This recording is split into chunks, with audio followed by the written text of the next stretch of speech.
Bonjour tout le monde, c'est Bertrand pour Les Arts Immobiliers. Aujourd'hui, on va traiter d'un sujet qui anime les vendeurs et les acquéreurs. Qui paye les frais d'agence lors d'une vente immobilière ou d'un achat immobilier? Est-ce que c'est le vendeur? Est-ce que c'est l'acquéreur? On répond à ça ensemble tout de suite.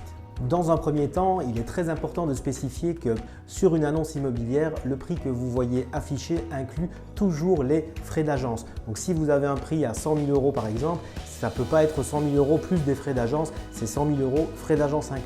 Quel que soit le montant des honoraires de l'agence immobilière, qu'il soit facturé au vendeur ou qu'il soit facturé à l'acquéreur, le montant net vendeur perçu par le vendeur sera le même. Je vous fais un exemple très court sur 100 000 €. Si on met la charge à l'acquéreur, le prix de vente reste 100 000 €, la facture est établie au nom de l'acquéreur, le vendeur perçoit 90 000 €. Si la vente est à 100 000 € avec une charge de frais d'agence vendeur, le vendeur perçoit 100 000 € mais devra rétribuer quoi qu'il en soit 10 000 € à l'agence. Le net vendeur est donc le même, 90 000 €. L'acquéreur, lui, par contre, peut y trouver un avantage. Effectivement, si les frais d'agence sont à la charge de l'acquéreur, le montant de ces frais d'agence vient en déduction des frais de notaire et donc les frais de notaire à payer par l'acquéreur seront un peu moins élevés.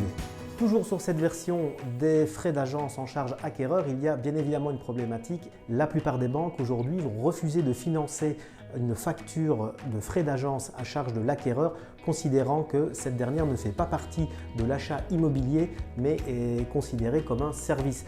Petit détail, mais qui a toute son importance, il faut savoir que l'agence immobilière, quand elle a signé son mandat de vente en charge vendeur ou en charge acquéreur, ne peut plus le modifier et ne peut donc pas changer la charge. Donc si vous voyez une annonce en charge vendeur, il est impossible pour l'agence de la transformer ensuite en charge acquéreur. Conclusion, pour le vendeur, cela ne change absolument rien que le mandat soit établi en charge vendeur ou soit établi en charge acquéreur. Pour l'acquéreur, il est possible de faire une substantielle économie et donc les frais de notaire à payer par l'acquéreur seront un peu moins élevés.